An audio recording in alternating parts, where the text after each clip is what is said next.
Welcome to the latest episode of Platform. Today, we're going to be speaking to Mike Scott, or as the lady with the sexy voice in the Senate video says, Mike Scott. Thank you for that. Mike burst onto the scene in the mid-90s, I think it was around 96, and just kind of took the competition circuit in the US by storm. He was appearing in the top 5 very quickly alongside skaters like Renee Hallgren, Cessa Mora, Arlo, all those guys. And very quickly, he started winning competitions, beating, people that had been pretty dominant in previous years and, were considered household names in aggressive skating in the Vert discipline. Then the Senate video came out, Day of the Rope, and Mike Scott had a section in that was mostly street and proved that he is just as capable on street as he is on Vert. He was doing like half cab top soles, just really stylish, comfortable street skating. He looked great on handrails, which I remember being shocked at as a kid because I always just thought of him as a vert skater or a competition skater. In fact, there's very few people from that era who were really great at both. It was very rare to have someone that would place on the podium at competitions, but also be able to hold their own on street with some of the best. In fact, when I think about it, it's mainly Australians, people like Tom Fry and Tim Ward and Matt Salerno, maybe in Europe, Sven Boakhurst. But yeah, Mike Scott was just absolutely killing it. Then he just kind of disappeared. He would have like pictures in Daily Bread, he would have the odd clip in Video Groove, but after his sections in Day of the Rope and later the Brian Smith film Night of the String, I just don't really feel that we saw much of him. I thought he was just one of those skaters that just kind of faded away from blading, didn't really know what happened. Then a documentary came out last year that basically told the story. He had just a kind of really tragic time. His grandfather died, and then his brother died, who was around his age, and he also struggled with injury problems, and then there was the downturn in the industry and he lost his sponsors. But throughout that time and a lot of medical issues, a lot of injury problems, he's never stopped skating. He's still active on Instagram. You can see, regular recent clips from him. Got in touch with him just because, he's got so many stories to tell, just being at the competition circuit when it was at its height of popularity. He rode for Razors and Kryptonics. Later, he rode for Roces and Senate, two of the biggest brands in skating at the time. So I've asked him to try and remember some stories from that time because obviously it would have been very exciting, very fast-paced, very hectic, a lot of mainstream attention on blading at that time, and he's promised me he will. So before we get into all that, cue the music.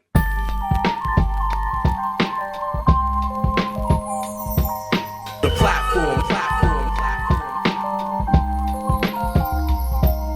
The platform. The platform.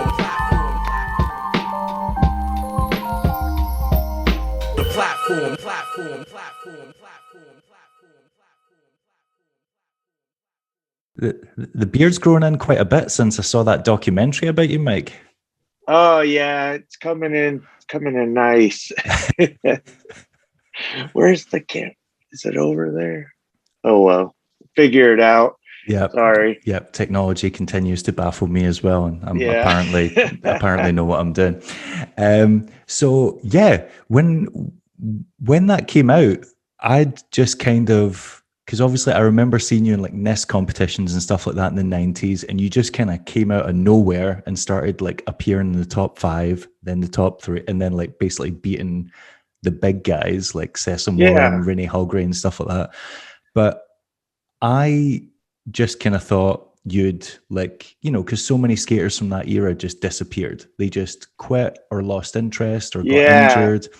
And then that documentary came out and I was like, whoa, so that's what happened to him. And your story is, you've got like, I don't want to say incredible because it's, there was a lot of tragedy and obviously like hurt in it as well. But that story was absolutely fascinating to watch. And as soon as I got to the end of it, I just scrolled back to the start and watched it all over again because I was like, there's so much information to take in this whole thing.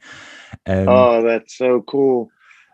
What I don't believe is, though, there was one point in it where I know you get into rollerblading because you were big into motocross and you got injured Yeah. and you did it for rehab, but you're like, oh yeah, I didn't really take it seriously. I just thought of it as a way to get back on the motorbike. But Yeah. it obviously got serious at some point because you then traveled to California to compete in NISS, and Oh, yeah. you said Yeah. that Renee Hallgren was like your hero. So you must have had quite an interest in it. To I jumped right in, like, because I started skateboarding when I was like 4 years old. So I was into skateboarding. Then my dad in California, my real dad, he races motocross. And I was just like, man, it's so cool. So I rode skateboards and dreamed of motocross. right, I finally saved up, bought a bike, and I would skateboard every day, ride my bike, ride my bicycle. And then I got hurt, but that's when rollerblading was just starting, yeah, kind of. And my first introductory to it was I was at Carlsbad Skate Park in California. yeah, I know the There, one. there was a Mike McGill skateboarder owned it, and so there was a motocross track about a mile and a half down the road, and I started skateboarding first. My dad dropped me off. I'd go with him to the track, and then I'd walk up to the skate park and skate. I met Chris Edwards and Jimmy Trimble. So that must have been like at the start, because I remember Yeah, that was probably when like people were just doing stair rides and just like toying with the idea of grinding things. he got me, Chris Edwards, first time I met him, I was on a skateboard and he convinced me to drop in on the vert ramp, this huge vert ramp there on a skateboard. Right. And I did it. And then I was just in awe watching them skate. And I came back home and I kind of just that's when I started. I didn't even have a good pair of skates. I think I had just some Walmart, like Kmart ones back Yeah. then, and was just messing around with my friends here and there, and wasn't a big deal to me at that time. And then, like I said, I broke my leg really bad riding dirt bikes, and they built the skate park. And I started rollerblading to the skate park, but then I would ride my skateboard. And then Okay. slowly I just started like rollerblading more and more. I was really enjoying it, and I love just airing and stuff like that. And then I don't remember what video I saw, but Renee Holgreen was in it, and I was just like, the way his style was so aggressive, and I Yeah. was like, that I loved that. It got me super excited. So I was just messing around at skate park one day, and a rollerblade rep just so happened to drive by. He heard there was a new skate park on his way. I don't know where he was going, and I was the only person there, just skating, and he just watched, and he was like, "Man, you're pretty good. Um, let's sponsor you." I was like, "No way! Like, there's no way I'm that good, you know." But my dad lived in Southern California, so that was like a year. That's when I really was excited. You know, you get a sponsor, you're like, "Whoa." I've always wanted a sponsor. I thought it'd be in skateboarding or motocross, Yeah. and but I rollerblade sponsored me, and I just remember thinking it's so cool. They sent me a couple shirts, and it was a rollerblade embroidery. Like it wasn't screen printed or anything like that. That's how they did them. And it was like they sent me 2 t-shirts and I probably wore them like so much. I just thought it's so cool to have because there's really no rollerblade clothing then. Yeah. So, and all my friends were they all were skateboarders, and then I had some BMX friends and dirt bike. I didn't really run with just one group of people. I liked I like all different types of people. Yeah. At a young age. Like I thought I hung out with everyone. It's quite funny that you mentioned Chris Edwards kind of inspiring you to pick up a pair of skates, because we had Eric Shrine on recently, and Eric was telling me that Chris Edwards used to be his youth pastor, and it was Chris that forced Eric basically into going street skating with them, and if he hadn't have done that, we wouldn't have had Eric Shrine. And he also convinced Eric Shrine to skate for Senate. Oh, that's so cool. I think Eric was going to skate. He was going to go join someone else. And Chris was like, no, you should, it would definitely be a better idea to go with those guys. Because it was before Senate was even Senate, really. At the very, very start. And look what that turned out. And well, because Eric was your teammate for a while. So yeah, that's pretty funny. Yeah, it was awesome. Those guys were, I skated with the ESCO guys a lot. They were the people, because my dad lived in San Clemente. Okay. And that's like 40 minutes away from where Eric and them lived, maybe an hour. So, but I met all those guys too at my very first skate contest. Was that NISS? That was Long Beach NISS. Right. Probably 94, I would guess, something like that. Yeah, 94, 95. And how did you do in the first contest? I won. Right. So, So that is that. Okay. Because that was around about the time I started watching them, and I couldn't remember if I had my dates messed up. Right. Okay. Yeah. So I found out there was going to be a NISS, and in the summers I would go visit my dad. So I talked to them and said, hey, will you guys take me to Long Beach so I'd go try the skate contest? And it was cool because Matt Mance really convinced me. He came up to St. George and we met, and I didn't street skate at all at first. I loved just doing airs and stuff like that. But quickly, I dabbled in street skating when Matt would come around, but I didn't find it. That's a bit random for him to be in. What was Matt doing in Utah? Because isn't he from Vegas? Yeah, Utah's only an hour and a half from Vegas. Ah, right. Okay. Like we're so close. I basically have grown up between Las Vegas and Utah my whole life. Right. Just kind of bouncing back and forth. And so Matt Mance, I met him. He got me sponsored with Kryptonics. And if it wasn't for Matt convincing me, hey, go to California and compete, I'm gonna be there. That's what really, I was like, okay, I'll try it. That's pretty wild. Okay. Yeah, and so Matt Mance got me hooked up with Kryptonics, and that's important because the Kryptonics rep the next weekend after the Long Beach contest took me to the YMCA skate park, the famous big blue one. And I show up, we skate our session. When we're leaving, I run into Marco Hintze, who I met the weekend before at the skate contest.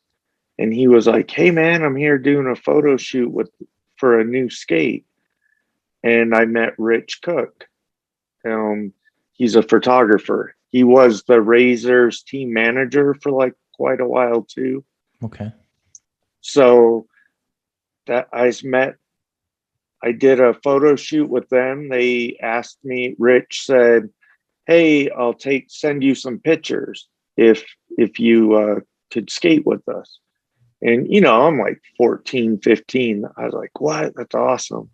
So excited. And then by the time I got home back to Utah a couple weeks later, some guy from Germany's calling me, and it's Andy Wagner, the owner of Razors. And he says, hey, I want to fly you out to Germany to ISPO. Yeah.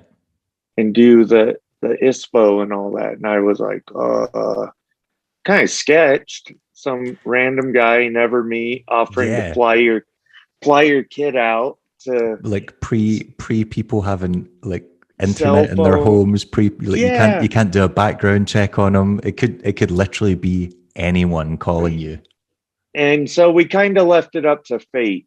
My mom did. She said, okay, if it's meant to, I didn't have a passport. And that's what I was going to ask, because you must have been pretty young. Like, yes, yeah, I was like, did you even have what was necessary to travel? Yeah. No, the only place I ever flown in my life was from Las Vegas to California. 1 hour flight. That was the most flying I ever did before that. And this guy calls up and offers to pay for my trip out there. And my mom was kind of like, well,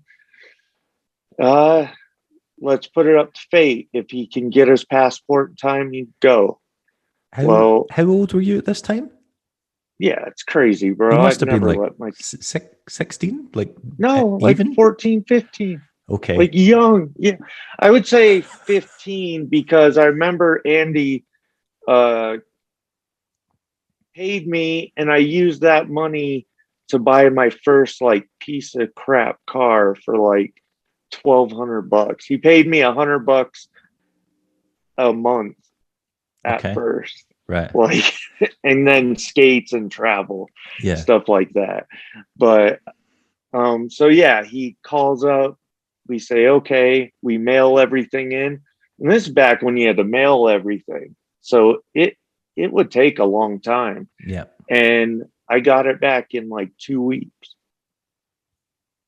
And so my mom was like, holy crap, I guess it's meant to be, is what she said. And we rolled the dice and went. And it's just myself and Marco Hintze. Marco's a year younger than me. So if I'm 15, he's like 14. And at the time, he could barely speak English. He came from Mexico. Yeah, that must have been crazy. Yeah, and then obviously going to Germany and terrifying. Get off the plane and it's not like America, just way different. You get off and you have people in army or whatever their military is with AK-40s and you're just like, what? And we didn't know about customs or anything. So we got off the plane and we're just waiting like for someone to come get us. And no one does. And a couple hours late, it's like probably like 2 hours. And we're young. We start panicking. Like, so we were going to go check ourselves back onto a plane. And the flight attendant, whatever they're called, says, hey, have you been through customs? And we were like, no, we had no clue what any of that was. Yeah. So he guides us over to customs and we walk out and Mike Giacinte is like, there you guys are. I mean, as a kid, how are you meant to know? Like, it's if you've not done any international travel with your family or whatever, like there's a lot of assumed knowledge there that you just won't have.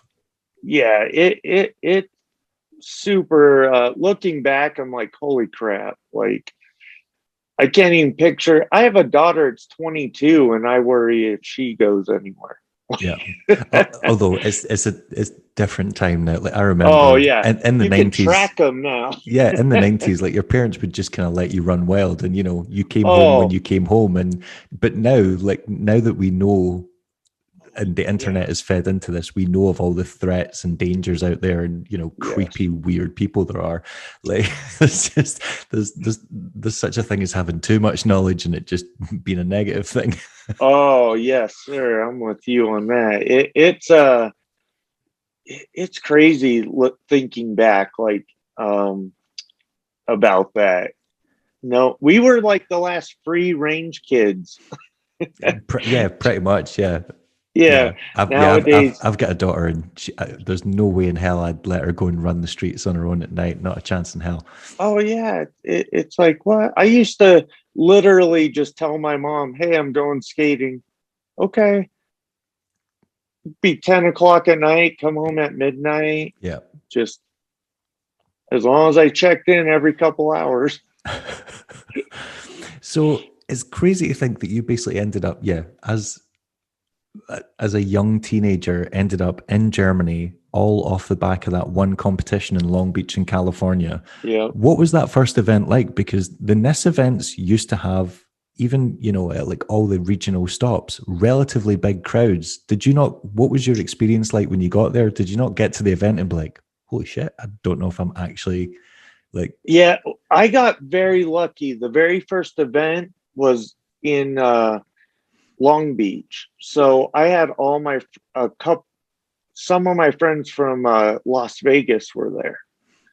So it really made it just like a comfortable skate session. Yeah.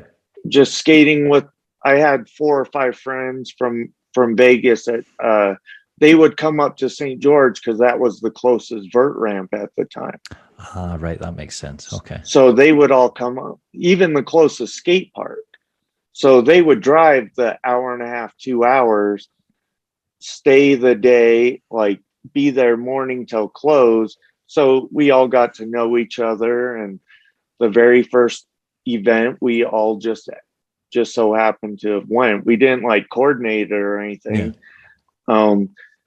The only person I knew when at that event was Matt Mans. Okay. And then he introduced me to like Eric Shrine, and I didn't really talk to too much of the street skate guys because I was just playing on the vert ramp. And then I got to meet Renee Holgreen. To this day, I have a Kryptonic shirt that has his signature on it, and it's the only signature I've ever asked anyone for, and I still have it.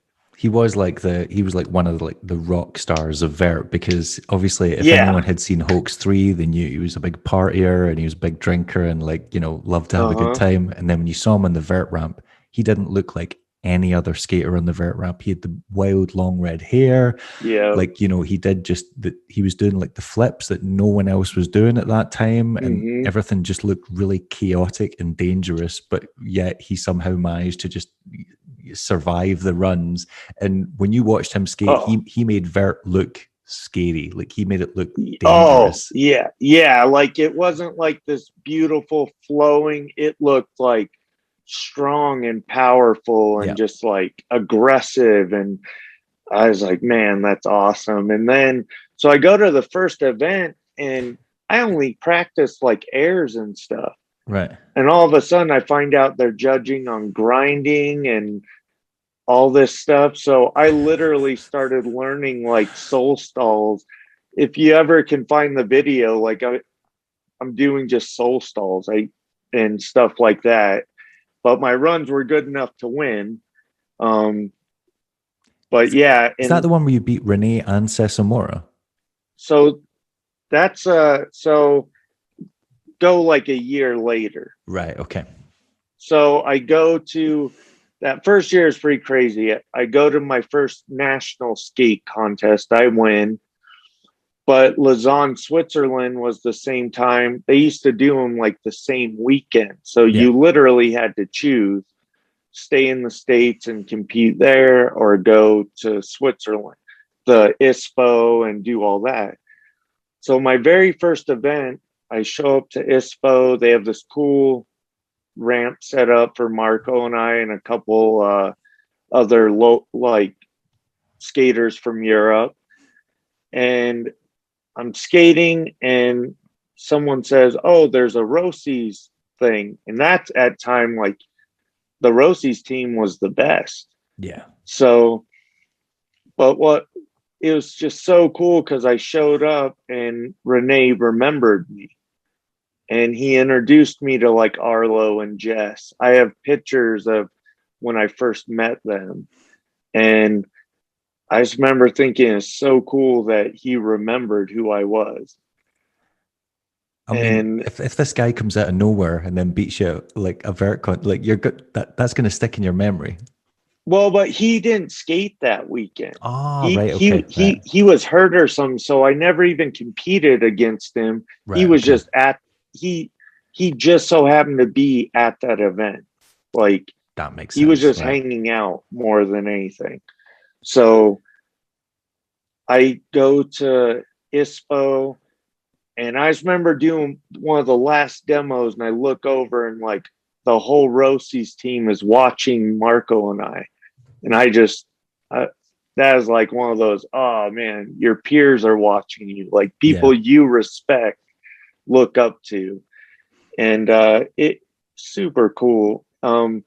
Then we go to Switzerland and Marco and I had to compete in the juniors.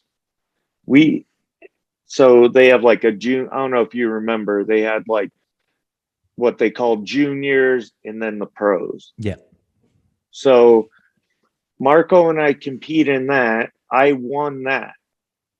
Then the people who ran the Lausanne, I forget who ran it, but Yeah. I've got no idea. yeah, whoever ran it, they offered me to give up the first place and go straight into the pro contest. And I was like, that'd be awesome. See where I compare. Yeah. Yeah. And I end up taking ninth.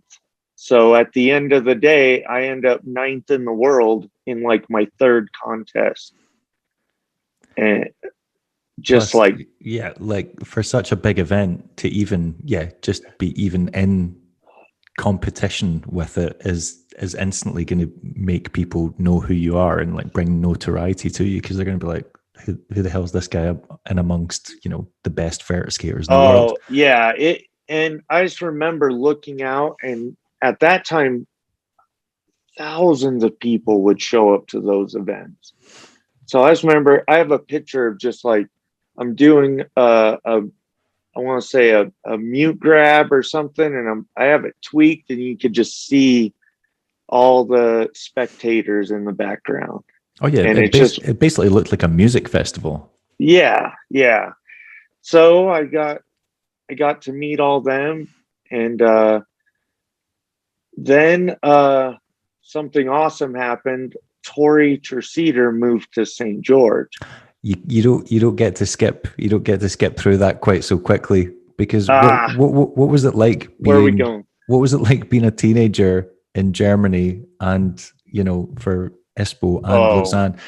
Like, was there anyone looking out for you or like being like, right, let's get these guys to the hotel room, it's no. getting quite late, or were you just exposed to all kinds of partying and there like, there was yeah, it was so crazy. So have you seen Damaged Goods? yeah. Like I'm in that.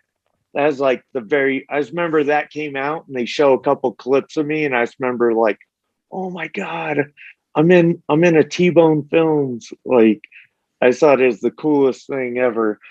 Um yeah, that was crazy to say the least. But that first year I was so timid. Like I literally just wanted to go to the event and go back to the room. Right. So it wasn't till the following year where now I'm like 15, 16, where I'm comfortable with these guys. But I just wanted the guy. I just wanted to skate, man. I didn't. I didn't really get into. We partied and stuff a little bit, but in those first like year or two, I literally while everyone was partying, I was skating. They had an awesome spine ramp at the Lausanne Yeah. contest, and that was the second year I went.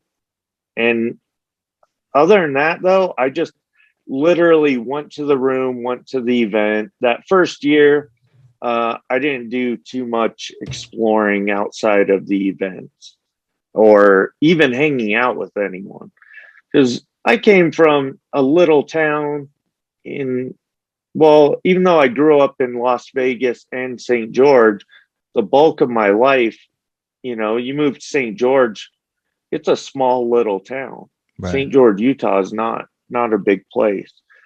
So I don't really know anything about Utah other than it's got some dry cities where it's hard to buy alcohol or you can't buy alcohol. And I know that there's a kind of relatively large Mormon population there. yeah, That's about all. And Utah Jazz, I know about the Utah Jazz, but that's about it. yeah. So, but I So imagined, I always kind of think of it as a relatively conservative state. And then you've got yeah. Vegas, which just kind of seems like party town. So what was it? What was it like going between those two places growing up? Like, surely it must have been quite different, So no? oh yeah, like so when I lived in Las Vegas, we were considered like the white family that lived in the black neighborhood. Right. And so when we first moved to Utah, it was just mind blowing. Like everyone was just white.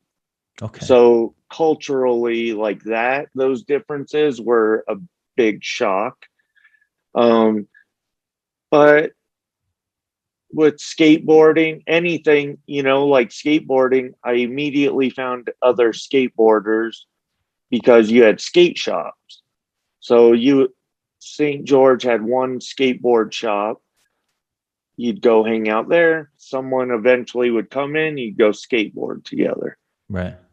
And so I always had, and at that time, skateboarding, you were considered like an outsider and you didn't really fit into the mold of everything else back then. Oh yeah, like in the mid 90s, skateboarding was considered, alternative or weird, whereas Yeah, now it's like the the popular most thing to do. popular. Yeah. Yeah, it's great.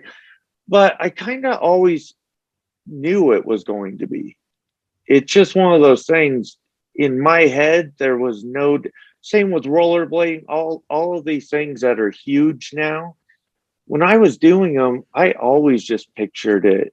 It's going to be this one day type of thing. But that could have just been me dreaming in my head. And obviously I didn't do anything to help it. So I mean, the skateboarding one does make sense because it's so easily crossed over into streetwear, and as soon as streetwear became a big thing, and like the whole trainer selling like sneakers, like reselling things like that became big. Of course, because you can literally just dress head to toe normally as you would in day to day life on a skateboard, and you can sell trainers on a skateboard. You can't yeah, can't sell sneakers on rollerblades yeah, yeah, because you're definitely. not advertising them. So so yeah, it just seemed inevitable that skateboarding was going to come back and be massive. And yeah. So you done that event, and there seemed to be a lot of like right place, right time for you, because it's like you go to the Yeah. skate park, you get noticed. You go to your first event, you clean up and meet all these people. You meet someone who then offers you another opportunity, and that leads to another opportunity, and then you're in Europe. Just snowballed. Yeah. That's why I said I really was a skateboard slash wanting to ride dirt bikes, and then all of a sudden I'm on this just snowball going downhill, and it's just getting bigger every time I turned around. So then I was like, okay, I rollerblade. Like that's what I do. Yeah. So at no point were you ever tempted to be like, oh well, this is going great, but the goal, the dream is always to be back on the motorbike? I rode like the minute I got a little bit of money, first thing I did was buy a brand new dirt bike. Right. So I got right back into riding, but I viewed it as my hobby. Like skating was my passion by then, and dirt bikes. It's still a passion, but not same. Okay. Like I enjoy watching the races. I enjoy dirt bikes a lot, but I mean, I haven't even owned one in like 10 years or more. Uh-oh. Oh, crap. We're back. We're alive. Yeah. Um, Sorry. I need a charger. It says I'm dying. no worries. We'll be okay. Ugh. Sorry about that. Just go in my bedroom and plug it in.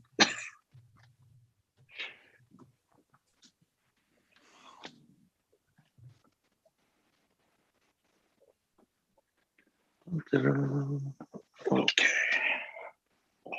Sorry about that. It's all good.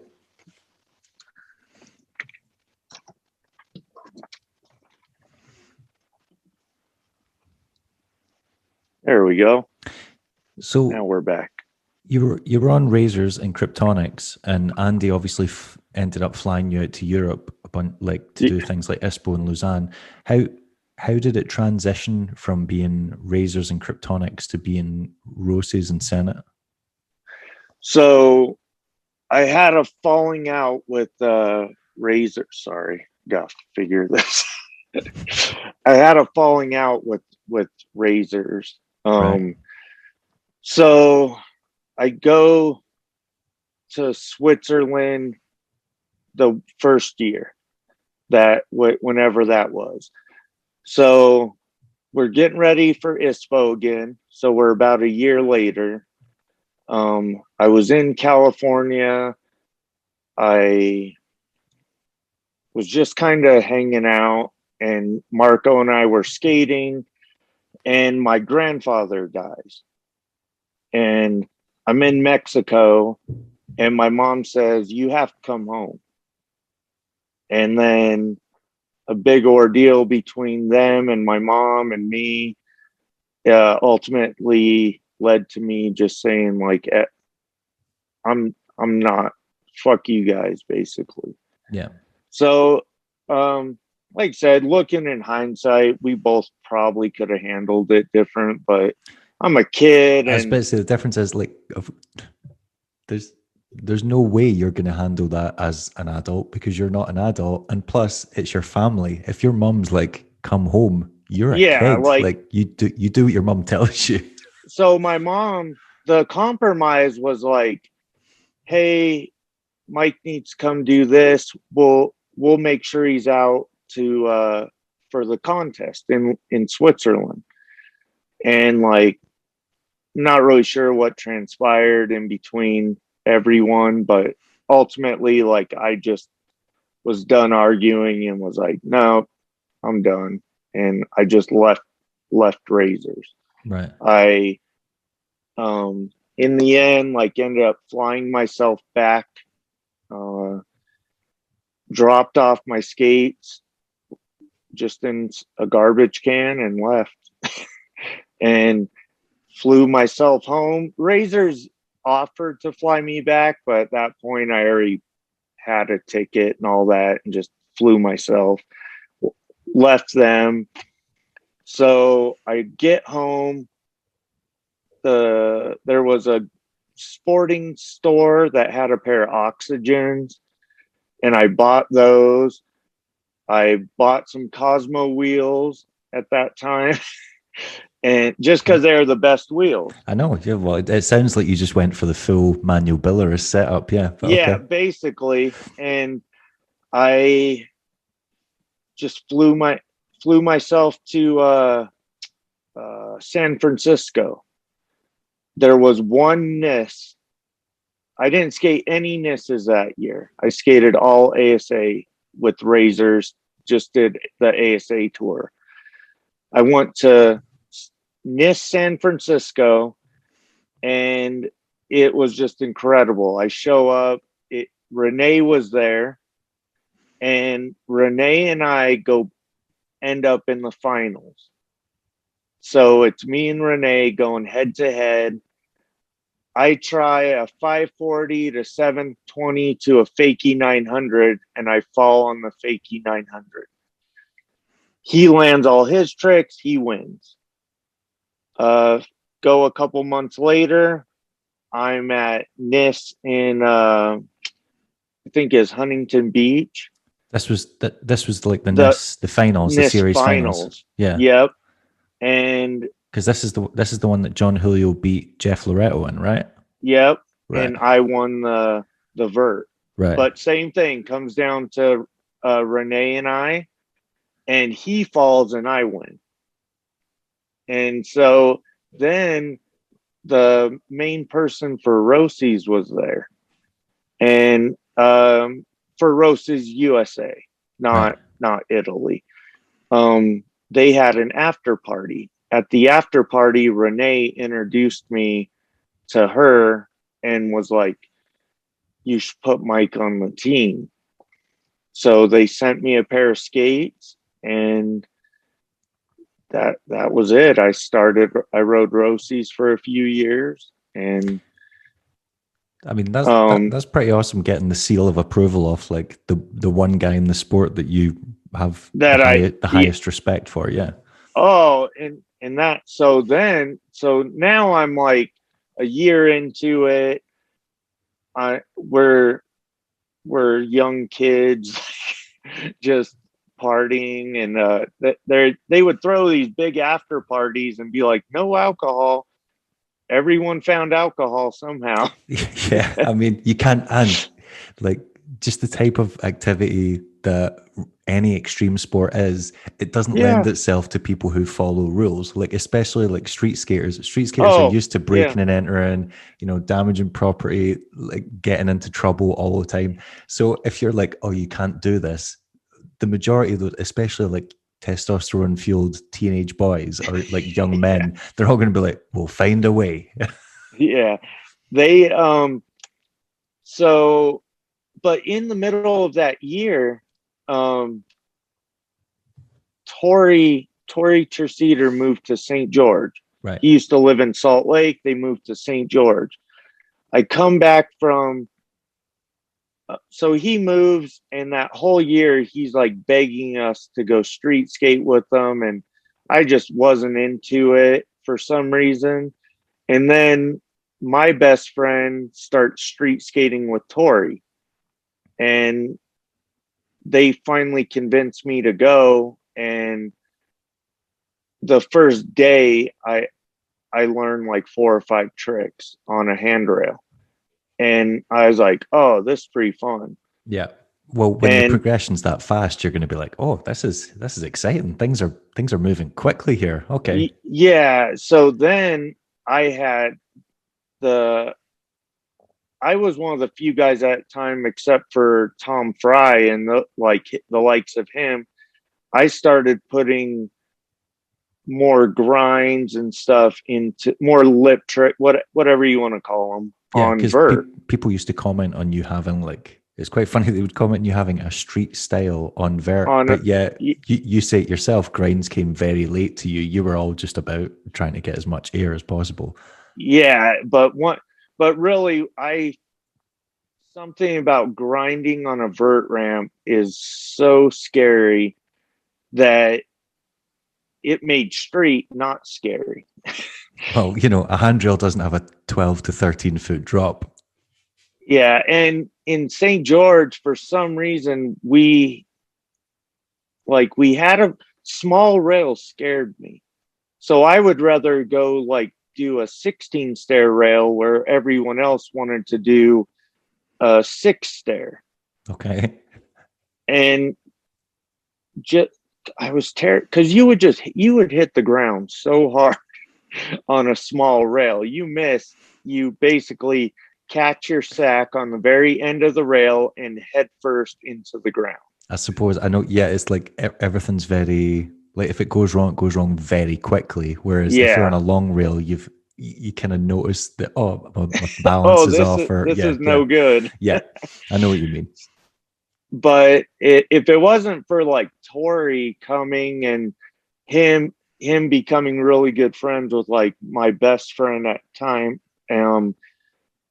I don't know if I ever would have even bothered with grinds too much. Like at the time I did the bare minimum. I literally was doing like stalls. Okay. And then I went to Lausanne the first year and I saw Tom Fry. And I was like, oh, that's cool. And at the time, it was only the Australian guys that skated street and vert. That's what I was going to comment on, because you were one of the few. When your Day of the Rope section came out, I was like, I didn't know he could skate straight. I thought he was just this competition vert guy. And until then, the only people I knew that were winning competitions in vert and just as capable on street were Aussie guys, Australian guys like Tim Yeah. Ward, Tom Fry, Matt Salerno. And then the only other person I could think of was Sven Bokhurst. And Yeah. but Oh my God. He's amazing. he's still unbelievable. So good. Like he's been very lucky. Like injuries obviously put a few dampers in my life, but I love seeing him just killing it. So was this back when Tory Treseder was going by the name Tory Rex? T-Rex. Yeah. I remember those days. Yeah. And he was writing for. Is this when was he on Razors then? Yeah. He got pretty much any sponsor I got. I had a couple friends that I would try pushing on just because I got to skate with them all the time and they were so good. I was like, these guys are incredible. You got to hook them up. But then Tori did the smart thing. He went to California and gave it a proper go. That's something I like put forth an effort, and then real, adulthood. You were expected to like get a job, and at the time, even though I was making money, everyone's like, when you gonna get a real job? I suppose, It's especially when, because it doesn't make sense to people. It doesn't, like, you can never explain that to someone. Oh, like, I earn this much a month and all I do is go to competitions and rollerblade. And they're like, that's not a job. That doesn't make sense. Oh, I have a story of I got in trouble street skating, and I go in front of the judge, and it's like the third time, and he's just ripping me a new one over criminal trespass, like something stupid. Yeah. And me being the smart ass, I asked him how much the fine is. He told me. I pulled out cash and set it on the table, and he goes, "Oh, you think you're a big guy?" And he like maxed me out. But I was trying to just you kind of brought that upon yourself, but okay. Yeah, 100%. But I just didn't go about it the right way.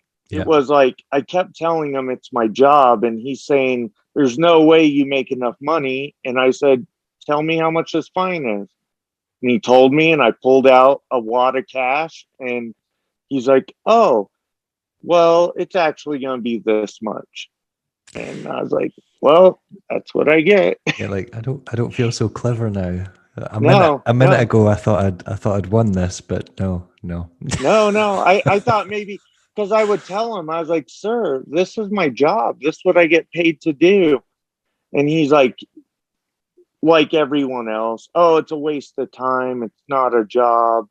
And especially in Utah, there's back then it was like, when are you getting married?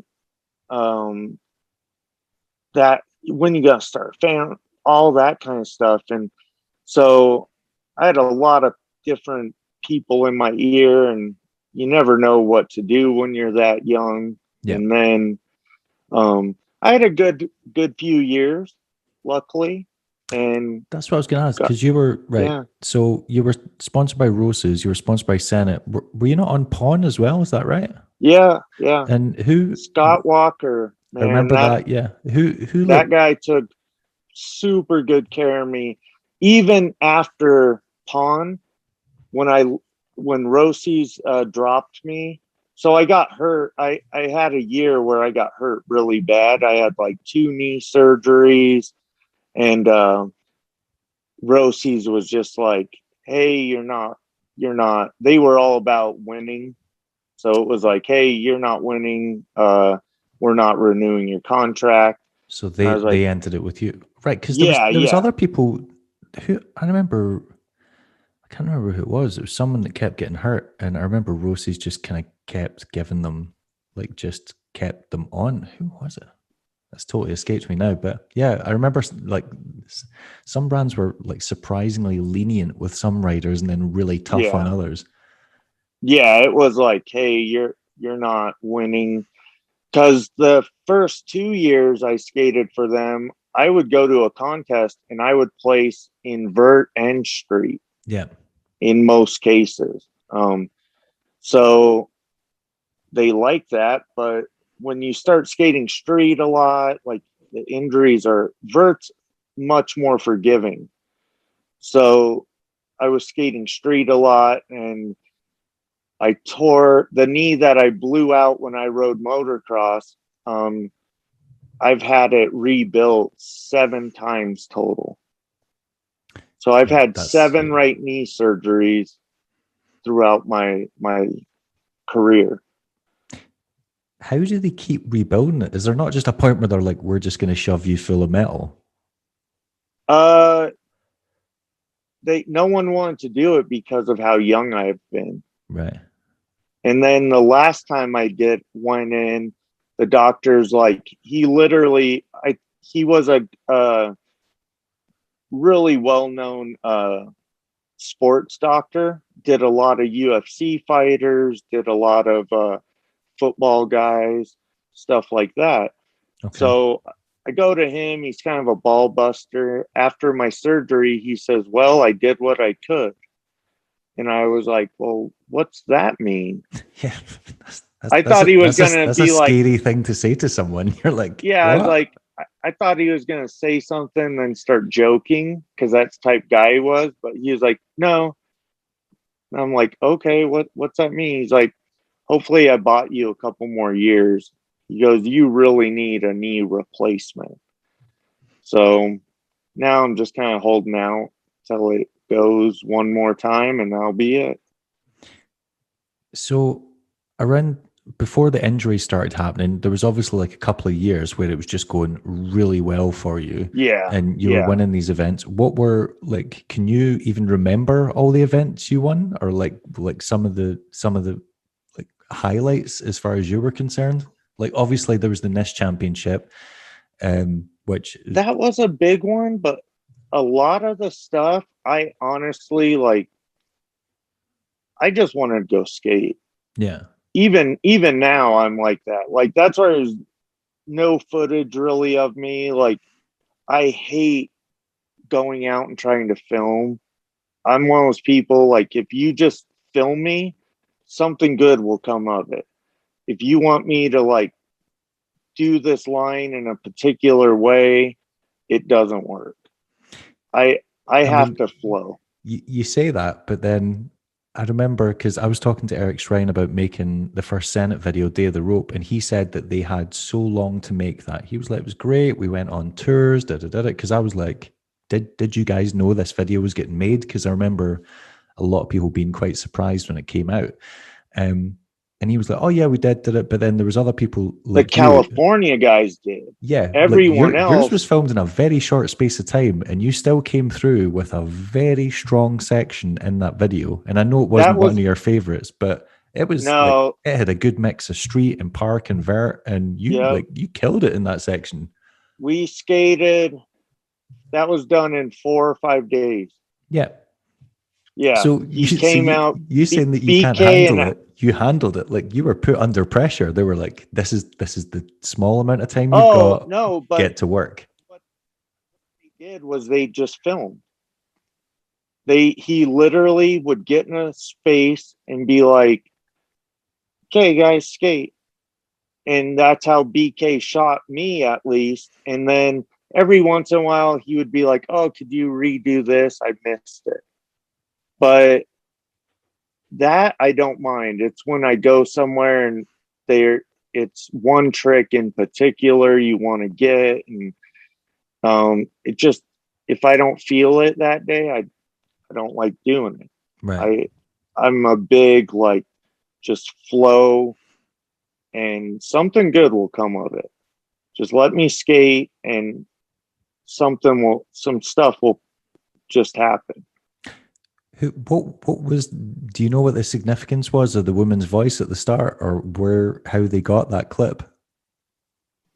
Oh, that was, I believe, the woman that said Mike Scott was a receptionist at Senate. Right. Okay. It just seemed, And then the it two seemed girls very were random. just then the two girls were literally these two girls that we just ran into. Yeah. That made sense. I was like, oh, Yeah. that's obviously just happened at like a demo or a contest or something. But Yeah. the sexy receptionist voice, I was like, this is a bit strange, but okay.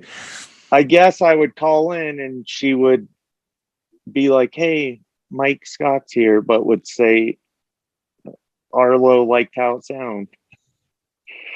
But I ended up leaving Senate because I went to supercomputer robots. This is the a bit. very This was the bit in the documentary that I was really confused by, because I remember you getting the wheel, and I want to ask you about that as well. What was the significance of the comb? Because you obviously always had a comb in your artwork, and in the wheel, and I was like, so why? that was Arlo's thing. But he usually tailored them to people. Like the artwork was usually tailored to the skater in some way. Like TJ Weber had cigarettes, because like, and stuff like that. Yeah. No, he did. So somehow I just picked up a comb one day from Senate. We were there. I picked one up, and everyone at time would carry them in their back pockets, but I actually would skate with mine. And the idea, honestly, my idea was like, oh, when it's gone, it's gone. People kept bringing it back to me. Like it would fly out at a contest and someone would bring it back. So it just turned into its own thing. right. And then he came out with the wheel right after that. I only had one comb, and I think I had it for like 2 years. Okay. Right. I still have it somewhere, because that was my thing. Oh, once I lose it, it's gone.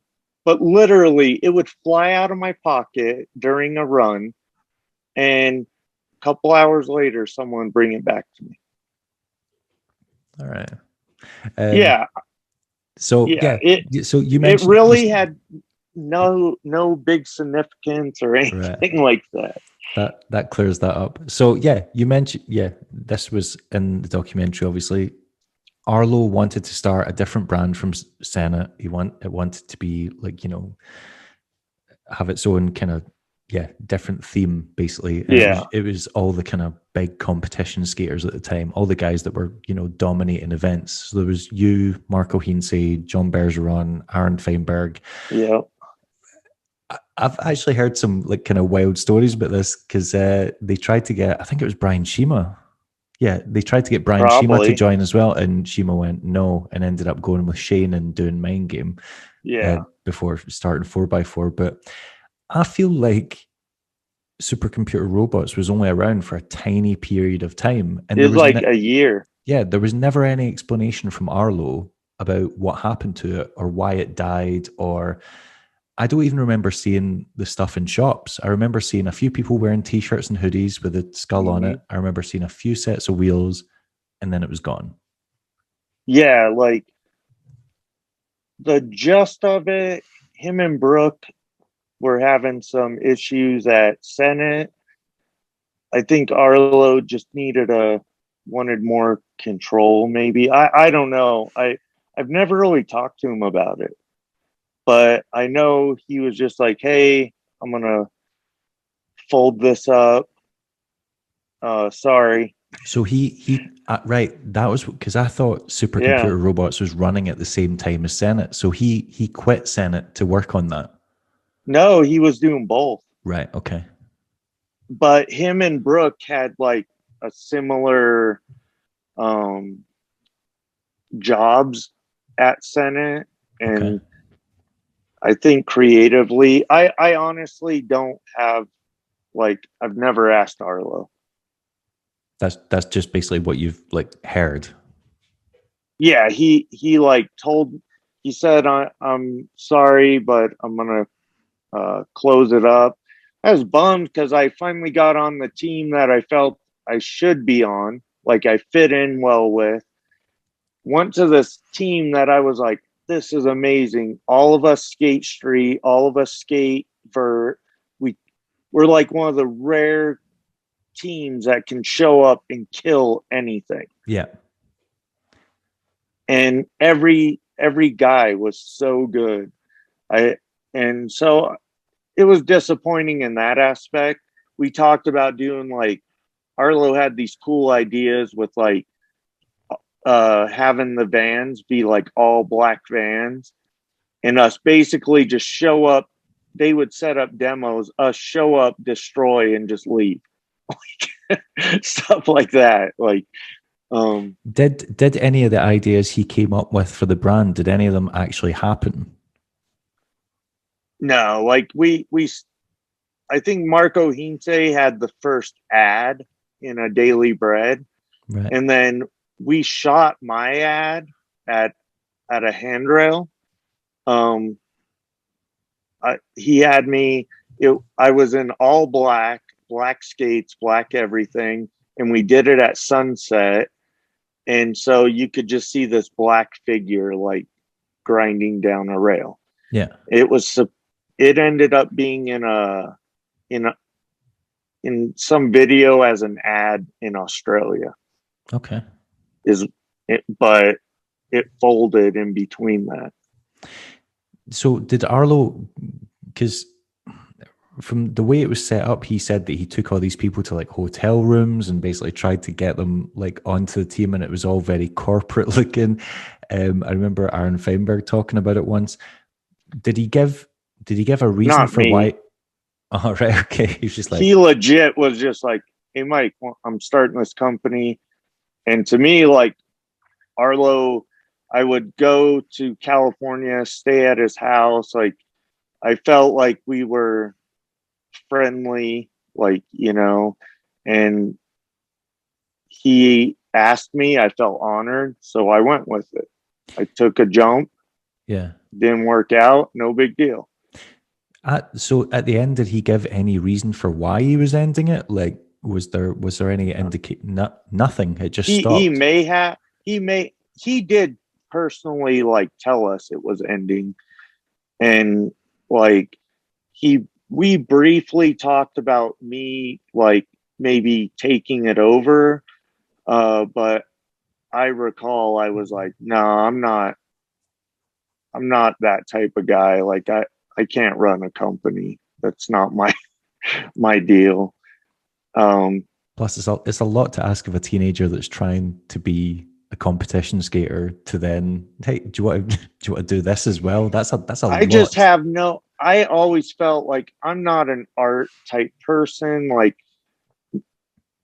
I can't draw for anything. Like skating's my art. Like that's where I get that creativeness out of me. But not in that aspect. When I looked at ads and stuff like that, to me, it was like, no way. Like, I figured. Just like I can't understand how someone's come up with that. Yeah. Right. It just doesn't. My brain does not compute that kind of stuff. Yeah. Like sorry, go ahead. You were going no, go ahead. When Supercomputer Robots ended, did any other like wheel company approach you and be like, well, now that you're a free agent, we want you? You know what? Like, I think people just randomly started giving me wheels. I always had wheels and stuff. So, but at that time, like, it was like the very next year where everything just crumbled anyways. Right. I had a few like corporate sponsors and they just pulled the plug. So, I mean, I literally went from like making a few thousand a month to $1,000 a month overnight. What non-skating brands were you sponsored by? I skated like Slim Jim, Okay, They, right. yeah, I they, remember. Yeah. them. Um, and then what was the skate? There's another skate company of types. I forget. Um, but rollerblading wasn't their main thing. And the minute it quit making them money, it, I honestly, I didn't keep track. The Not most like not important like not people like that, Fila or anything like that. No. so Fila, like, flew me places sometimes because Okay. I was really good friends with Jake. Tip my tongue. He rode for Medium. Jake Elliott. Yes, I can't Right. believe. Yeah, him and I were like, he would come to Utah and just hang out. His grandparents lived there, Oh, okay. so we spent a lot of time together. But I by then, let's see, I'm like 18 around that time, so just a couple of years. Everything is good for like 2 years. 1 year getting started. Two, so I really only got paid for like 3-4 years Right. to, and then I start trying to figure out life. But during that, I leave Roces and I didn't have a wheel sponsor. And Scott Walker, he owned, oh my gosh, what was Big Dan. it? Big Dan Imports. Right. And Big Dan Imports sponsored me, which in turn I was skated on USDs for like a long time. Um, he just, dude, that guy gave me stuff with never asking me for a video part, anything. The couple times I felt like competing, he paid for me to go and do everything. Like it, he did a lot for me as product and Yeah. just taking care of me. That's what I was And going to ask. See, after things ended with Roces and then later with Senate, did you have any desire to keep competing and just go? Because obviously ASA was still went on for a little bit. X Games so still went on for a little bit after that. Did you have any motivation to like just fly yourself out to these events and try and just I was like just street skating. right? I dove like I became just full blown. All I did was street skate for several years, and then St. George got another skate park, and the boom of all the skate parks slowly started happening, which fit me perfect. Um, your most skate parks nowadays is a little mixture of everything, Yeah. other than a vert ramp usually. But that's what I was gonna say. Um, Like, what made you move away from the vert ramp? Like, because obviously that was what you were all about for a few years, and then there just wasn't one. right, The skate park closed down, and then I had a bunch of injuries, so I moved to Salt Lake City because they had a vert ramp here, and I was only here for a few months, and I was like, no. So then I moved all the way to California and lived with my dad for like a few months, and I just skated with Tori and those guys. I did some filming for Life Plus. Um, yeah, I just went to California and just skated with those guys okay, for a few months and trying to figure things out, basically. Uh, Figure out life. Like, can I just skate? What do I gotta do? Then I came back to Utah and just started trying like all these different jobs, just odd jobs. Um, but my whole passion was still skating. That's like all I wanted to do.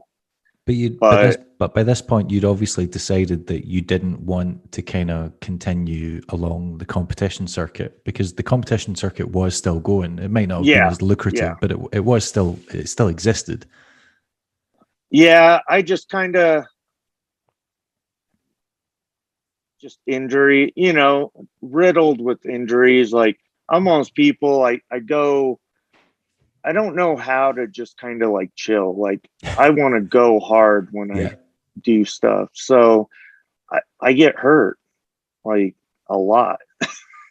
So, but the big injury that really put a damper was probably about when I was 22, 23. I was doing a disaster on a kinked rail, and I disastered and missed and split the rail and crushed a disc in my back.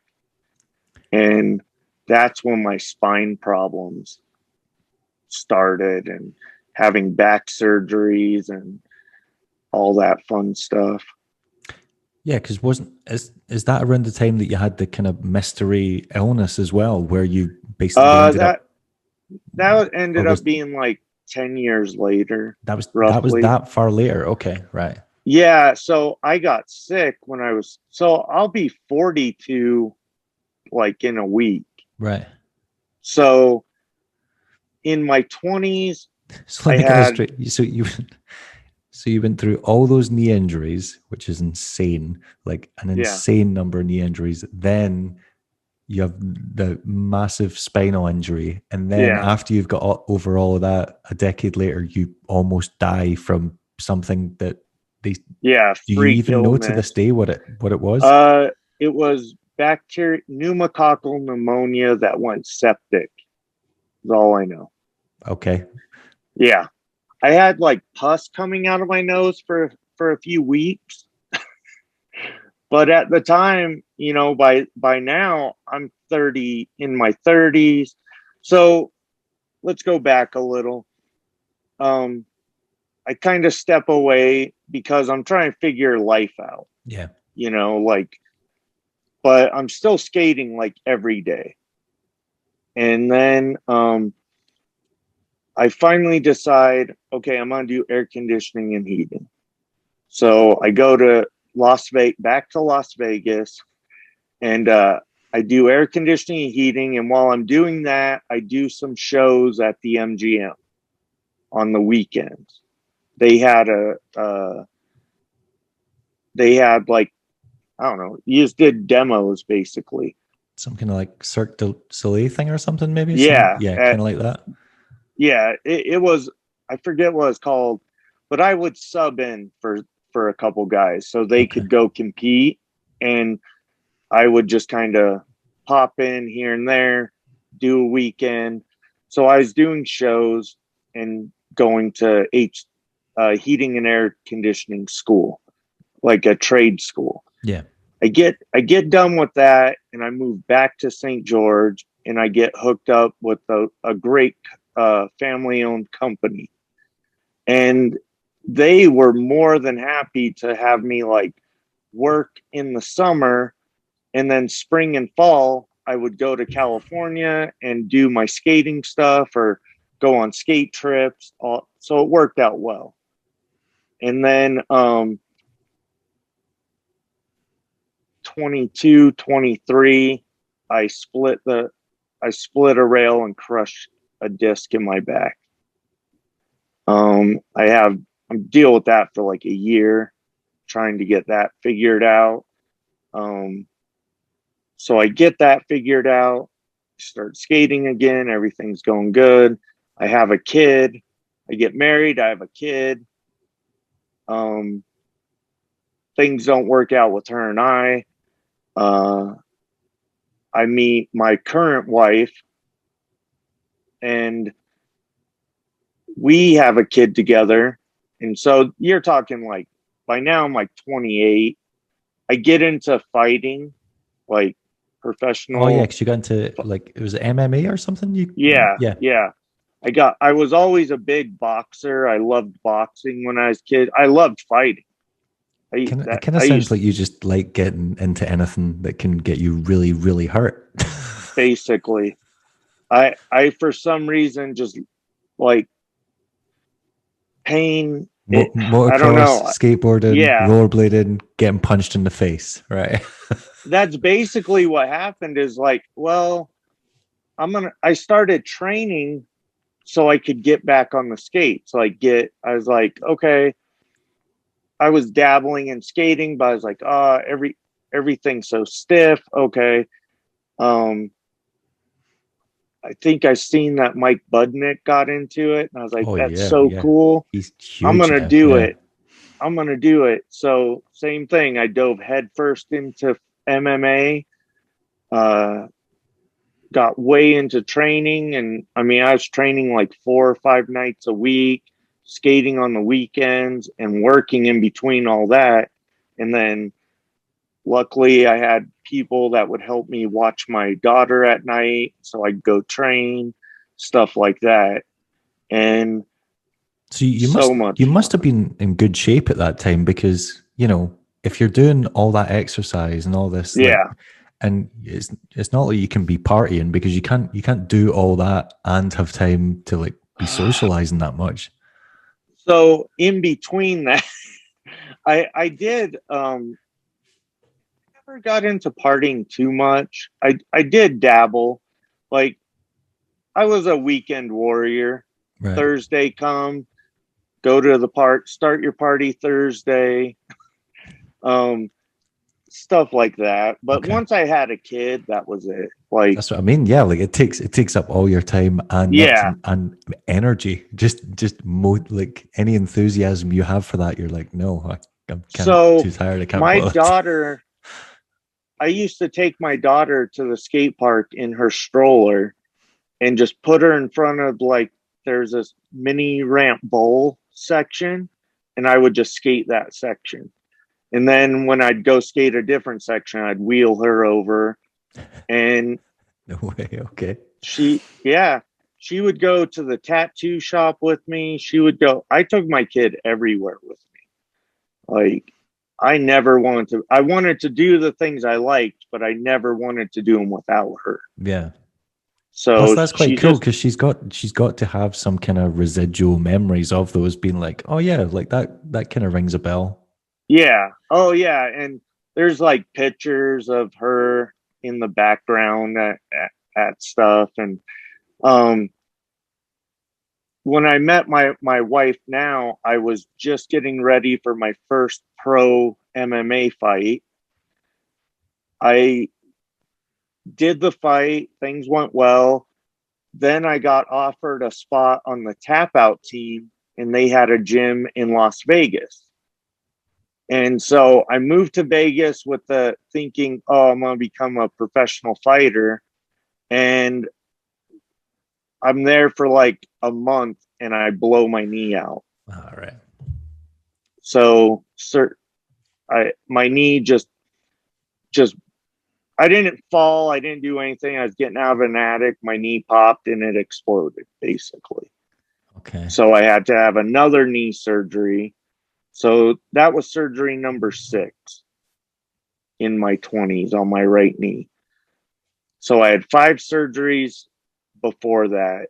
And then I had number 6 there. And so once that happened, I was like, I'm like older. That dream's not going to happen. And then just put my head down and would work and skate on week. I skated a lot by myself. Right. Just, It kind of seems like you're like predisposed to be very, very good at like whatever you turn your hand to, but your body just doesn't want to play along.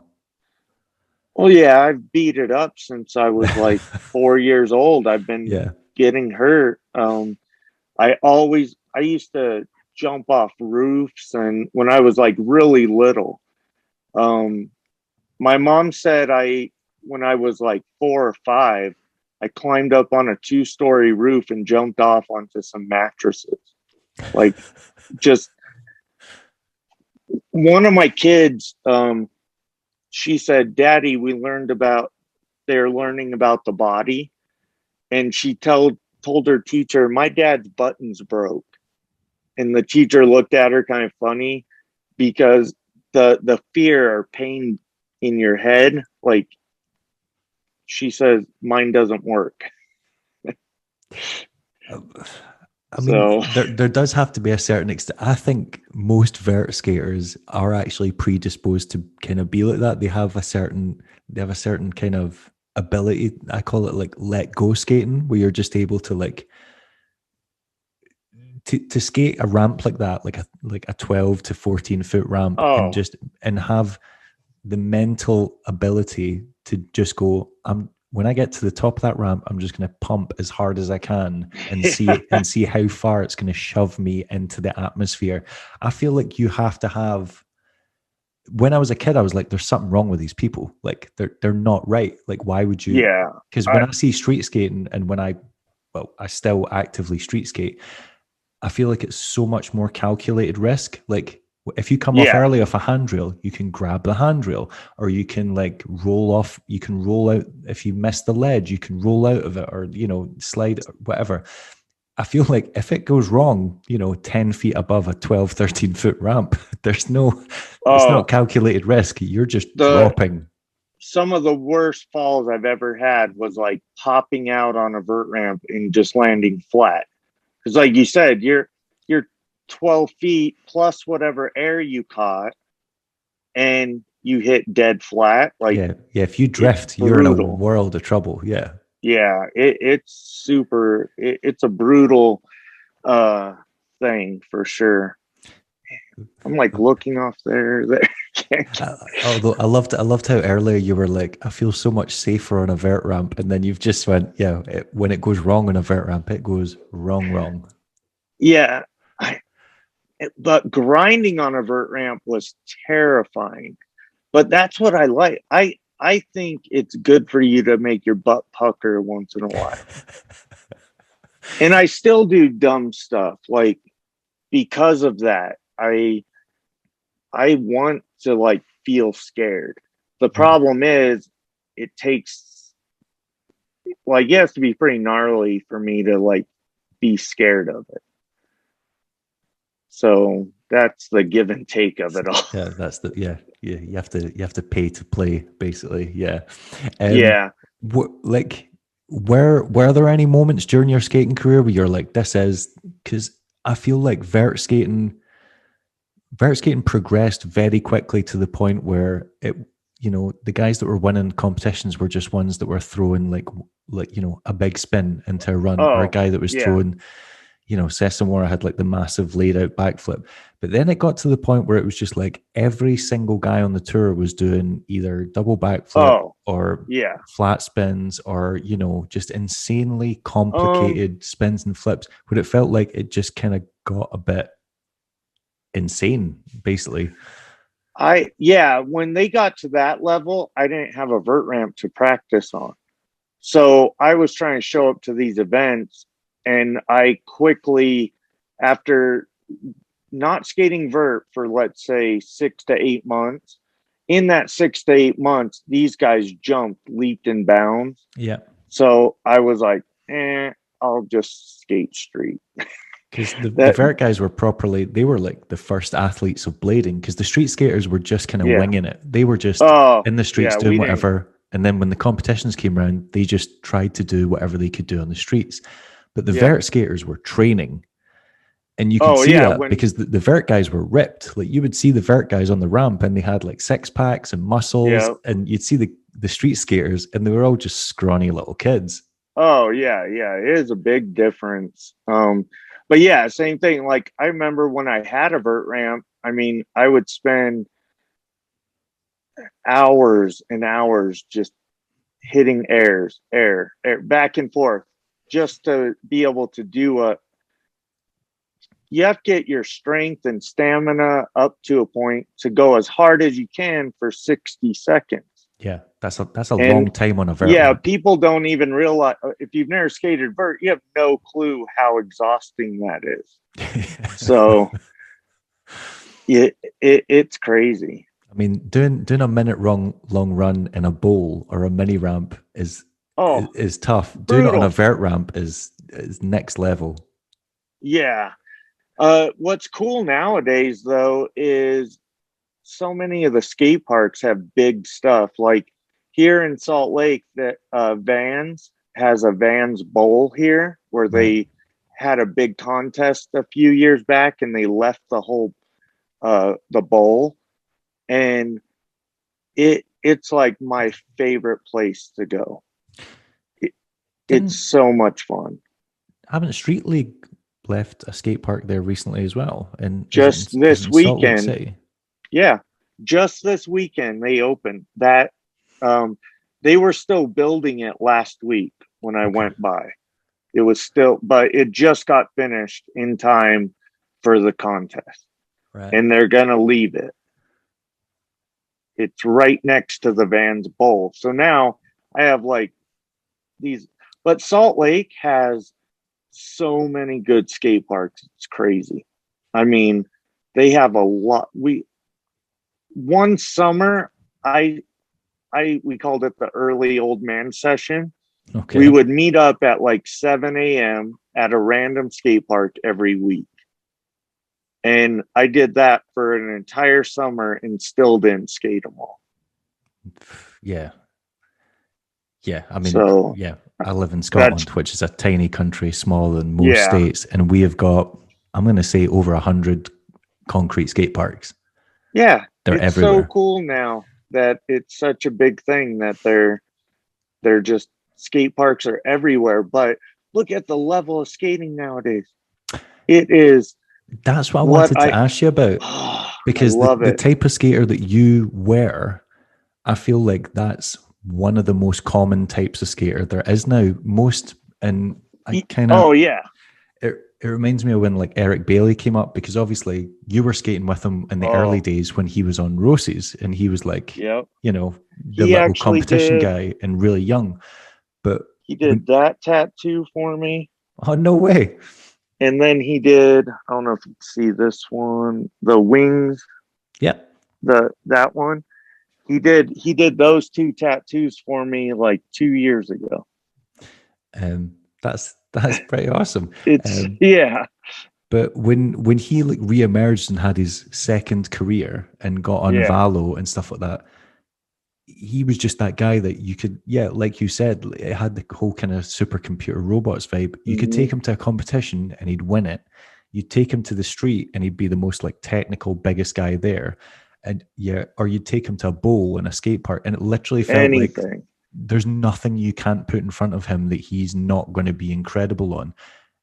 And since that time of Eric Bailey, you know, obviously he's faded away and is now doing like tattoo and stuff, but in that time, it felt like everyone who's come up, it's no longer, you can't just be a good grinder or a good handrail skater or a good ledge skater. You have to be able to, in order to get the respect to the community, you have to be able to do everything. And there's so many skaters like that now, you know, throughout the years. Like, I don't know, even in recent things like Bobby Spazov and Nils Janssens and Julian Trudeau, and like guys, and so good. It's like you have to be able to skate on all terrain. Otherwise, people are like, don't really know if you deserve to be pro. But in the 90s, it was like all you needed was your specialty. Yeah. Like all you need to do is be the handrail guy. Like or you know, whatever, or the street contest guy or the vert guy, and that was it. Your career was made. As soon as you found your little niche for yourself, you ran with it, and that was it. Oh man, now little kids are, I mean, just unbelievable. I really enjoy watching what's going on and how everything is evolved. It's literally like because I skated everything, it's like what I always envisioned it as. Everyone's going to skate at a high level. You're going to be able to go anywhere. It's really cool to see these guys. I wish Eric Bailey, he would have kept skating. Never asked him why too much. He's one of my, I'm going to definitely put him in the top 10 of all-time favorites. When he came up, I was just like, oh yes, this is what I want to see all the time. Yeah, I knew Eric Bailey when he was 12 years old, and so it is just so funny. But we were all pretty much kids, but like he was the littlest kid out of us. I guess by then we were like 17, 18, but still was so good, is so good. I guarantee he could put skates on today and would be just fine. Oh yeah, I don't doubt it for a second. But it was during that time when you were coming up, there was such a stigma about it. Like if you were, it kind of felt like if you did anything other than skating street, you got shit talked about it. Like if you were the vert guy, they're like, oh, but they can only skate vert. Or if you were the person that won all the competitions, people like you're only a contest skater. yeah, like Marco Heinze or Matt Salerno and stuff, like they weren't respected skaters. Like if they weren't, well, sorry, they were for what they could do, but like as in no companies were giving them pro skates because they knew that the pro skate wouldn't sell, because they're like, they can win all the competitions they want. They're not appearing in the magazines. They're not getting video sections. They're not, you know, they're not getting the respect of the core group of, you know, aggressive skating. Back then, now that's not a thing. No, but I was very lucky that I did skate everything. Yeah. So I had the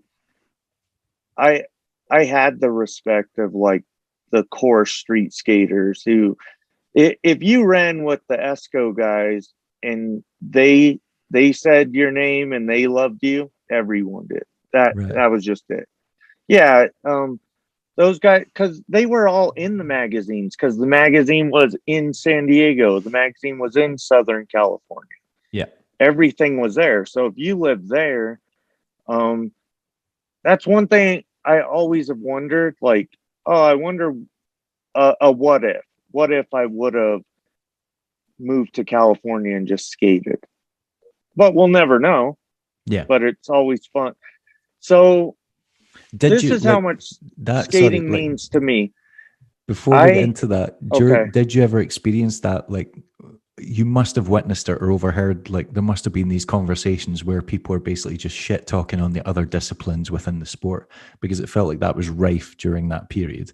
Like, you know, all the street guys are, because if you look at Daily Bread back then, it seems incredible to me that skaters like, you had skaters like Fabiola da Silva, who's like one of the greatest female skaters of all time. You see what she still does? Yeah. Like, and you had Martina Svobodova, again, like skating on a level with the guys on street, incredible style, true spin topsides and stuff down rails. No magazine coverage. None. Yeah. Just because that was the landscape at that time. It was like, we're catering to, you know, a teenage male demographic. Yeah. They don't want to see women in these pages. That's just it. Doesn't matter how good you are. Which is weird, because Angie owned it. Yeah. Like a female skater owned it. I don't know any of that stuff. I really always stayed out of, like, I'm not the type of guy to like talk behind your back. If I have something to say, I'm going to say it directly to you. Oh, I just mean as in, did you ever like witness that kind of, I don't know, animosity at skate competitions and stuff? Because obviously people didn't, I don't think they did it in front of me, just because they knew like I did skate with those guys. Yeah. It would probably get back to them. Like, yo, did you hear so-and-so talking shit about you? You should go take care of that. That's type of, so yeah, we. Oh yeah, I didn't think you would ever have experienced it personally, not me because obviously but you proved your worth on street. But for those that didn't ever have street footage or ever appear in, I'm sure there was, but like I said, I didn't really listen to that kind of stuff, or because I ran with all the groups. Yeah, I ran with everyone, so I kind of feel like I feel lucky. I got to hang out and skate with, like, from top street skater to vert skater, park skater, and I was one of the few guys that got to experience everything. Not too many guys got to. Yeah, definitely not. How did you end up filming with Brian Smith for Night of the String? Yeah. He just called me and was like, hey, I'm going to do this spoof on Day of the Rope. I would love for you to be in it and like spoof on. So originally it was going to be like a full-blown spoof and like have similar songs, and you're like kind of poking fun at the Senate, those guys, like just like a funny thing. Was that not a conflict of interest though? Were you not like, I'm going to run this past Arlo first because I don't really want to get Yeah, fired? Arlo was like best friends with Brian. They Yeah. all lived like a block away from each other. Okay. So yeah, everyone was in on it. So it is so fun. It is awesome when it came out. Like that section is showed like what I could do. Even though the Senate one did show I could skate some street, but basically all it showed is I can 270 topsoul stuff. That's like, but I could do so much more, but I guess those were the tricks that came out the best. So, I mean, they were perfectly laced. Like you sat, yeah, yeah, but the next section, I really wanted to show like, look, I can skate everything. I can do more than that. And Brian Gate, I had that chance with him. yeah.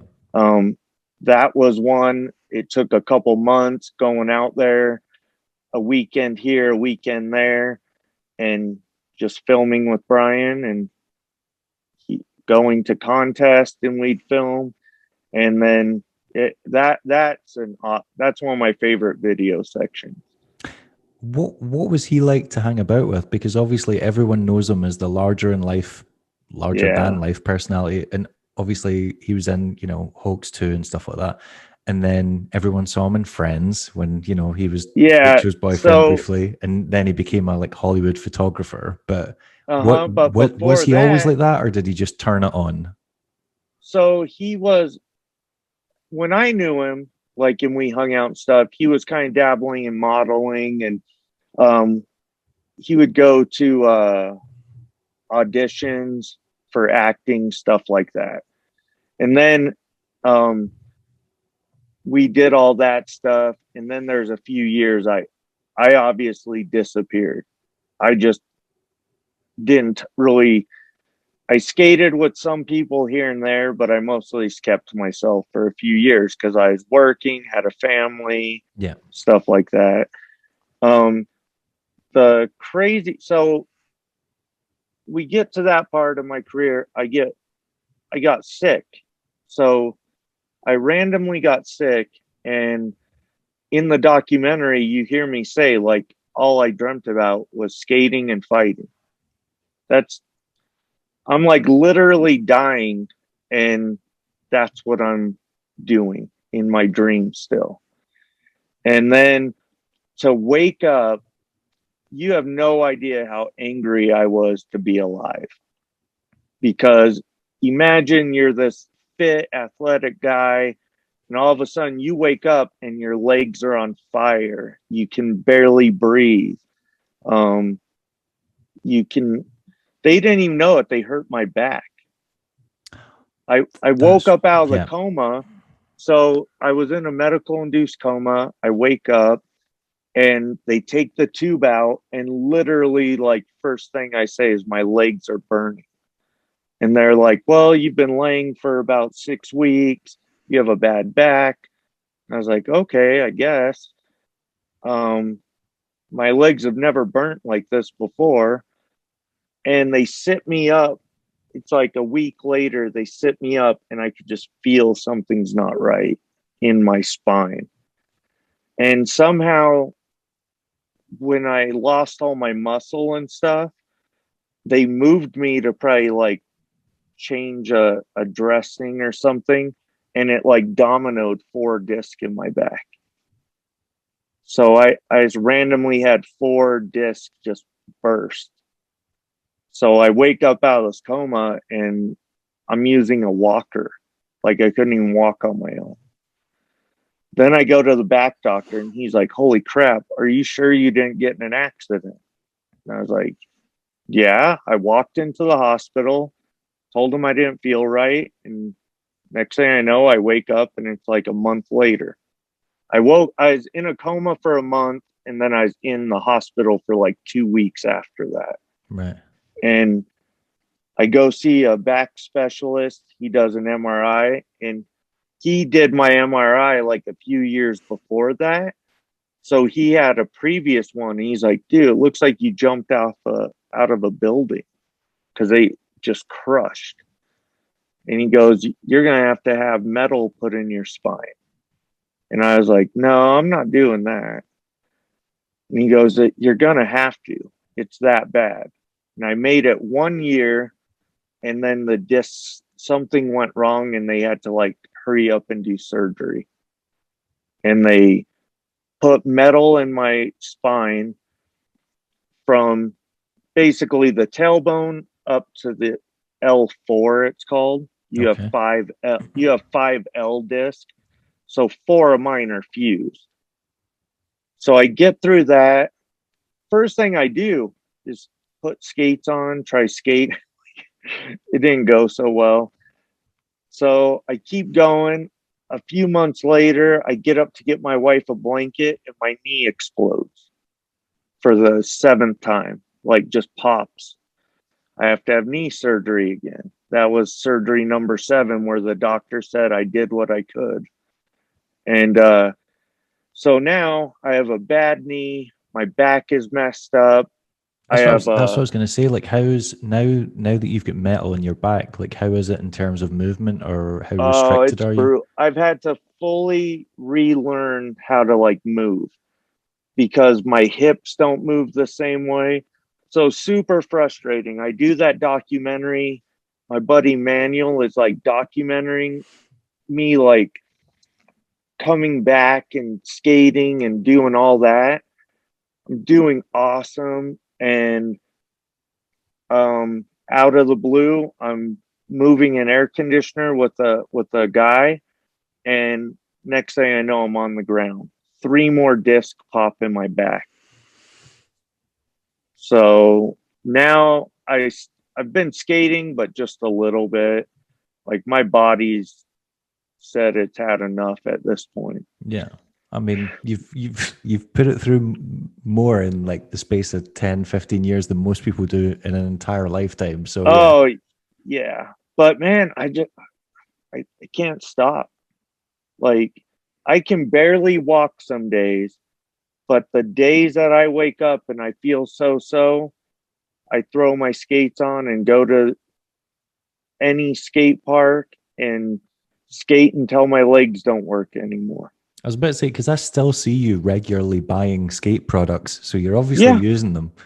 Yeah, I still skate. I just so this happened last year during the pandemic where I popped the other disc. I was, man, I got myself from barely being able to walk to going to Blade Cup and taking 3rd in the veterans. And then 6 months later, just randomly popping couple more discs. So basically all last year, I only skated twice. But this year, we found the right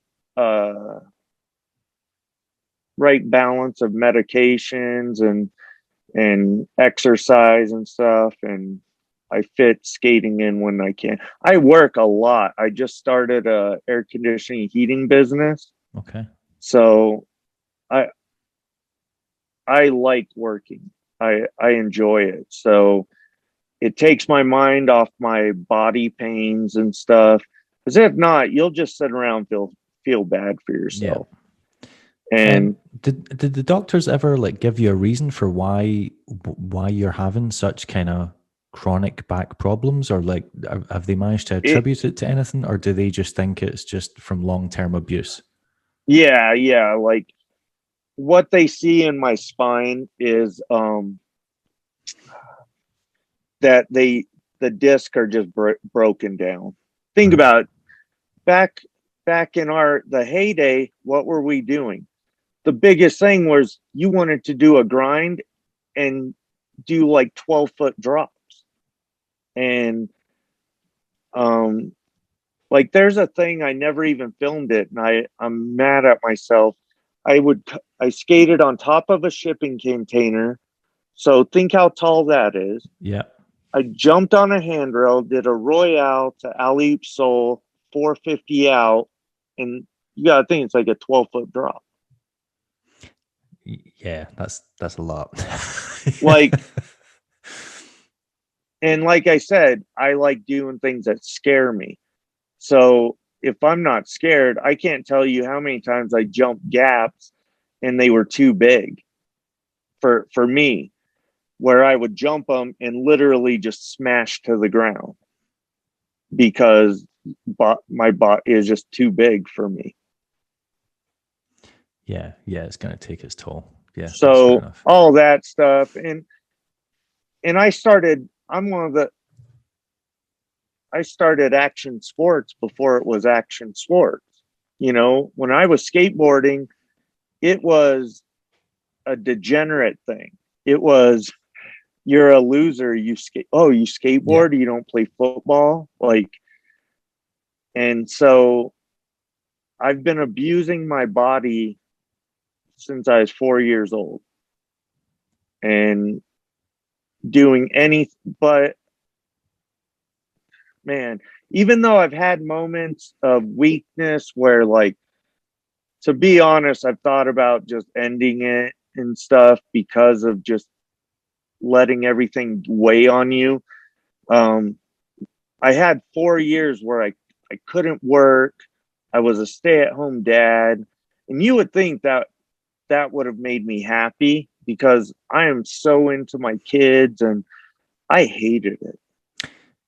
I mean, like any parent in the world will tell you, like being a parent is great, but being a parent all day, every day, like sometimes Yeah. going to work is like is a Yeah. respite from it, and Well, it's time to yourself. I'm a I don't do I have to be active. Yeah. So sitting around, and at the time, like, I had back surgery and knee surgery, and so I was just sitting around a lot feeling sorry for myself and seeing skating going and just being mad that I was alive. Like, it's kind of hard to explain to someone that I was pissed off to be alive, because I'm like, I went from this guy that did all this. My whole image, my whole soul was skating, and you took that away from me. Yeah. That's how I felt. And people are like, you should be so lucky. You have your family, you have this. And I'm like, I didn't feel lucky. Well, I was like, yeah, like if that, of course, if that was your identity for so long, and then yeah, you basically watch some other people living a life that you used to lead, of course that's going to be upsetting. yeah. So, but um, I came close. And I literally had 1 second that said, "What are you doing?" And if that second wouldn't have happened, like, we wouldn't be talking. That second came and literally changed everything. I was like, dude, what are you doing? You haven't even tried. Like, what? You're just going to stop? Like, come on, at least give it a good try. So what I started doing, my goal every day, I started going back to work, and my goal was to work as hard as I possibly could to go home exhausted. When that became easy, I started carrying around a 30-pound backpack and would walk up and down the stairs to make myself exhausted. The next thing I know, a buddy asked me to go play hockey. I've never played hockey in my life, but he was like, I bet you'd like it. I went and played hockey for like a couple months, got strong enough where I was like, oh, I can rollerblade again. Bought a pair of big wheel skates. I still have the video. It's a hilarious video. I post it like once a year. I go to do something on the big wheel, and you just see me disappear, and you hear a oomph in the background because I just ate shit. But yeah, if it wasn't for all that, like, I've worked hard to get back skating, and now I'm not willing to let that go for anything. Like, I'm going to end up in a wheelchair sooner or later, and I'm going to have skates on my feet, figuring out how to do stuff with it. So, I mean, it does show strength of character, because think about, I mean, you'll know more people than I do, but throughout my entire, like, I've been rollerblading for over 25 years, and I've lost count of the amount of times that people over the years have, broken a wrist and went, that's me, I'm done, or like broken yeah. a leg or an ankle or whatever, and they're like, nope, can't experience Well, something like that again. And it does show yeah, strength, because you find out how much you love something. So Yeah. when I rode dirt bikes, my mom originally said, if you get hurt really bad, that's it. Because my mom watched my dad go through major injuries and stuff. And when I broke my leg, had my friend start the bike, and I held my leg together and rode it a couple miles because we were out in the middle of the desert. I had to ride it. When I refused to leave my bike out in the desert and call an ambulance, she's like, you can keep your bike. Like, you love that thing. To endure, getting on and off a dirt bike with a shattered leg isn't a fun thing. And so she was like, okay, you can keep the bike. And yeah, that was just the first indicator. But to go through all that other stuff, and to go through, constant, knee reconstructions, you've seen it with other skaters throughout the years, like Josh Petty, and he's like, I just can't take this anymore, I'm done. Yeah. But you just kept going, I'm finding a way back to this, even if it's not to do it at, the highest level, even if it's not to compete. It's just, I just want to keep doing it. That shows a lot of things about a person's character. It gives me, like, my favorite place, like I said, is the Vans Bowl here. And it's funny because the minute I decided I was going to do a section, I was like, I got to hold some friends. Hey, will you help me film? Like a week later, I blew my back out. And I was just like, are you kidding me? So now I'm like, okay, maybe just skate. Just go skate. Just be happy you can skate. Stop. I did have the ambition of like going to Blade Cup. I had no, like, to me, third place wasn't good enough. Like, I wanted to go, and it took me a minute to realize, well, bro, look how much you went through to get back here. Yeah. And you got back in skating with guys that are really good. John Julio's no joke. The Aaron Feinberg showed up that year. He won. He killed. Like, that guy just shows up and he's so good. He's like, I haven't skated in 10 years. Yeah, he's one of the most naturally talented skaters of all time. Well, no, I know that he's skated on and off, but yeah, he's undeniably one of the most naturally talented skaters of all time. So yeah. It's ingrained in him. Like, for some of us, that's just, and everyone would tell me, oh, Mike, calm down. Try not. And I've told them, like, take it easy. I'm not trying to go hard. I go with how I feel.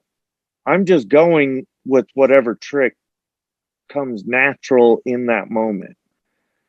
And it either works out well or it doesn't. Yeah, but they probably see you standing at the top of the ramp, and then they see that look in your eye, and they're like, "Oh, here now, please, just rein it in. We can see the competitive spirit rising." I know just chill out. Your friend does something. And Utah has one of the deepest pools of talented skaters. We always have. I know there's so many good people here. So many. But, like, Hazen Bell is incredible. Hazen Bell is still killing it, yeah. Yeah, and then there's this other guy here, his name's Jet, but he's probably one of the most talented guys ever, but injuries. Okay. And so it makes it tough. So that's that's been the big thing that's kind of slowed him down. But if there's ever in a time his body will let him do it, he could easily be one of the top guys out there. Him and Hazen. Hey, I've seen Hazen do some stuff that's, I think Hazen's problem is he makes it look too easy. He's this big guy that just looks he's easy. a big, he's like, he kind of reminds me of Derek Henderson. He's one of these Yeah. guys that you don't think should be that agile, but yet But surprisingly is. Yeah. exactly. He is similar. He's this big guy that lands so soft, and you're like, man, I don't know. He's just so impressive, and he can skate everything. Okay. Like I shouldn't say that because not so much vert, but he can skate like big bowls and stuff still. Grind wise, he can do a lot of lip tricks. But yeah. Yeah, because he was in Europe a couple of years ago, and he filmed with one of my friends, Cavan, and Oh, managed to put out yep. a street section in a very short space of time. Yeah, they filmed it in like a couple days. He was there for like a week and a half or something like that.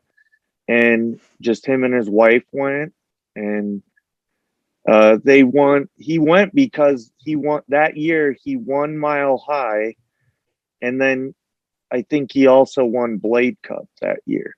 Okay. Something like that, or placed. Either way. I'm terrible when it comes to like, competition things. I can I always get the years mixed up. Oh, and people ask me stuff, and I'm like, I don't know. You're like, dude, could have been 96, could have been 97, could have been 90. I don't know. Yeah. It's like, do you know how many times I've hit my head? Come on. Or got punched in the head.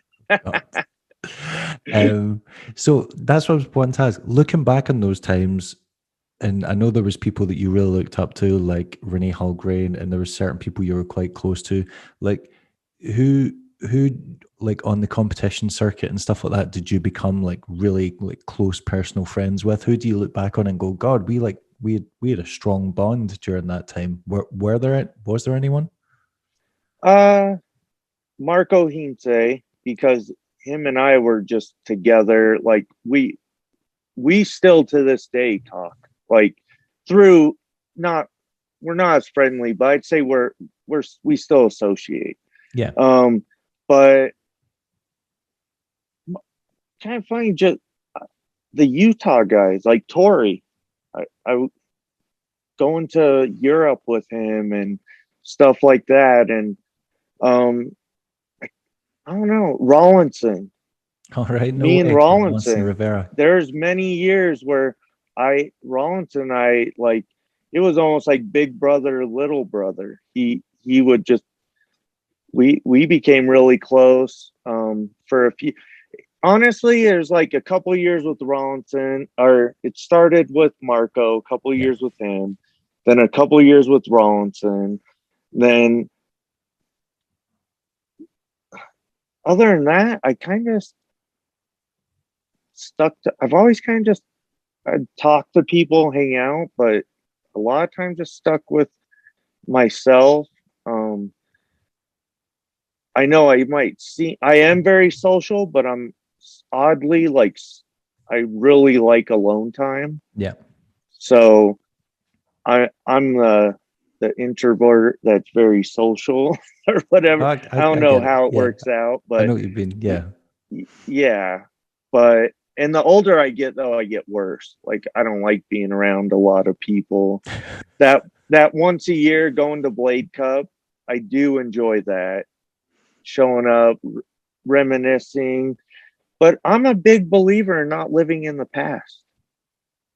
Those things made me, but I have five daughters. You have been productive on the childbearing front. Yeah. I have an awesome wife. I got great friends that from skating and outside of skating, lifelong friends from punching each other in the face doing MMA. Like, I feel very fortunate that a lot of my friends are people I've known since I was like 14, 15. That is very cool because it becomes a lot harder as you get older and people's interests and personalities, change and clash. especially Yeah, like with views especially because you get older because stupid like politics and stuff political. comes into that. Yeah, Yeah. well, living in a state that's very religious, I learned very quickly that I don't talk about religion or politics ever, like with people. I don't, just not. I just learned like that just can stir some stuff up. That Yeah. it's okay to believe different things. It's fine. Like you're not going to agree with everyone. True. So Um, when so you travel a lot at a young age, you better figure that stuff out. Or like, yeah, I, yeah, traveling at that age, I definitely think is you absolutely learn more than you're ever going to learn in a classroom because you're instantly forced into a situation with people from different cultures, backgrounds, different, class, like whether they grew oh up yeah, poor, rich, whatever. And if you don't learn to be open minded and, just take other people into consideration, you're going to quickly get ostracized and just left out of everything because they're going to be like, oh, you're a little bit racist. Well, that's not okay. yeah, Or, oh, you're a bit of a yeah. snob. No, it's not cool. Like, just then you're not hanging out with us. No, So, yeah. yeah, exactly. So I I learned at a young age too to like learn from people. Like you can learn from everyone, different things. Don't be to be humble. Like I get excited seeing my friends like skating. That's what it's about. Like when I mean humble, I don't know. There some guys like it drove me nuts. Like they don't want to tell you ask, oh, how do you do this? And oh, I'm not going to tell you. Like what? What do you mean you're not going to tell me? Like we're skaters. Like give me a little. Yeah. How do I Yeah. do this trick or that? So Yeah. being Yeah, humble I know what you gets mean. you a lot farther in life than thinking like you're the greatest at everything. Yeah. So No, absolutely. So you've obviously mentioned that you've got loads going on in your current life with, a new business that yeah, consider considering the stories you've told me tonight, I'd be very shocked if it, isn't a success because it just kind of sounds like you go 100% at everything. And a massive family of all girls. That yeah. sounds. I've only got one daughter and I'm exhausted. So yeah, I can only imagine how you're coping with that. I'm Um, lucky. My kids are, dude, they're awesome. Like they're good kids. Yeah, I feel very lucky because I mean I grew up in a house with a bunch of sisters, and they, dude, when they were young, they were terrible. So I was terrified to have girls, and then I get very fortunate to have my kids be good people. yeah, no, that is awesome. Um, you said you don't like to live in the past, but I'm going to make you do it one more time before we Yeah, end yeah, this. okay. Looking back, what is your like fondest memory of that time of being like a pro skater, traveling the world, competing, doing all that kind of stuff? Like what means the most to you looking back on it? What did you cherish the most from it? Um, it's not that far back though.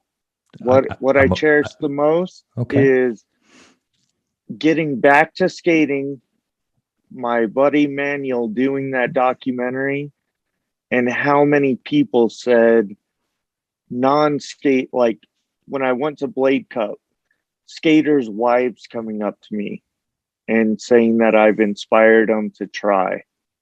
That's honestly touched me more than any um, competition or anything like that.